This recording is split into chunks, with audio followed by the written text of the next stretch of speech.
আমরা দেখেছি না এই যে ফারুকীকে এই ছাত্র জনতার অভ্যুত্থানে যারা অংশগ্রহণ করেছে তাদের পক্ষে অবস্থান নিয়েছিল, কখনোই নয়। তিনি তার সময় পুরো সময় ক্ষমতার কাছাকাছি থাকার জন্য যেভাবে তার মতো করে তোষামোদি করা দরকার সেভাবে করেছে। ফারুকের মতো লোক কিভাবে উপদেষ্টা পরিষদে আসে, প্রশ্ন সানজিস আলমের। গত 5ই আগস্ট ছাত্র আন্দোলনের তাপে শেখ হাসিনা পালিয়ে যান প্রতিবেশী দেশ ভারতে।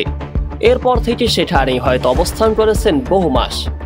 এরপর থেকে দেশ চালানোর ভার কাঁধে নেয় অন্তর্বর্তীকালীন সরকার ডক্টর মোহাম্মদ ইউনূস। সেই সময় উপদেষ্টা হিসাবে নিয়োগ দেওয়া হয় নাহিদ আসিফের মতো বহু লোককে। তবে কিছুদিন পূর্বে অন্তর্বর্তীকালীন সরকারের উপদেষ্টা হিসাবে নিয়োগ পেয়েছেন চলচ্চিত্র নির্মাতা মোস্তফা সরোয়ার ফারুকী। এরপর থেকে বিভিন্ন গণমাধ্যমে ভেসে ওঠে তাহার সেই পুরাতন অপকর্ম, যে বিগত দুঃশাসনে আওয়ামী লীগের দালাল হিসাবে পরিচিত।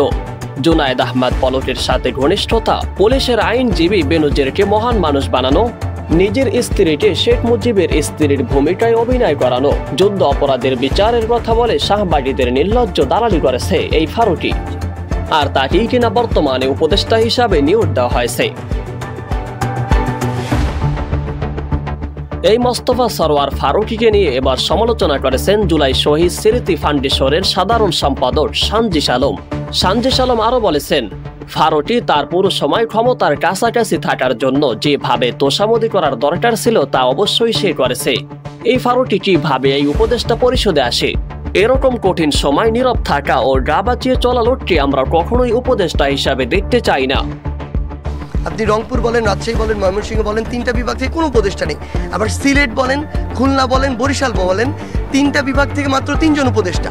6টা বিভাগ থেকে মাত্র 3 জন উপদেষ্টা, আর 2টা বিভাগ থেকে আমার উপদেষ্টা হচ্ছে 21 জন, প্রায় 21-22 জন। 16ই নভেম্বর রংপুর জেলা শিল্পীকোড়া একাডেমি মিলনায়তে শহীদ পরিবারের পাশে বাংলাদেশের শীর্ষক অনুষ্ঠানে জোর দিয়ে সাংবাদিকের প্রশ্নের জবাবে তিনি এইসব কথা বলেছেন।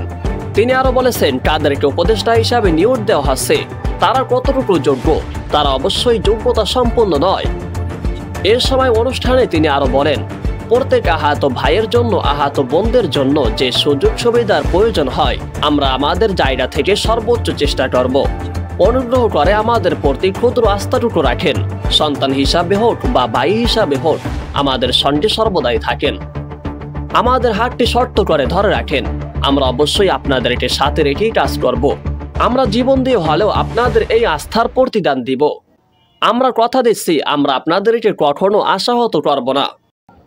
এই যে এত মানুষ জীবন দিয়েছে, রক্ত দিয়েছে, আমরা শুধু আপনাদের একটি কমিটমেন্ট দিতে চাই। আমরা শুরু করছি, প্রসেসগুলো চলছে, সাজিয়ে গুছিয়ে নিতে হয়তো কিছুটা সময়ের দরকার, কিন্তু আমাদের এই প্রসেস যেহেতু শুরু হয়েছে, খুব দ্রুত সময়ের ভিতরে আমরা প্রত্যেক শহীদ পরিবারের কাছে পৌঁছে যাব। তখন সানজিস আলম এই কথা বলে সমাপ্ত করেন।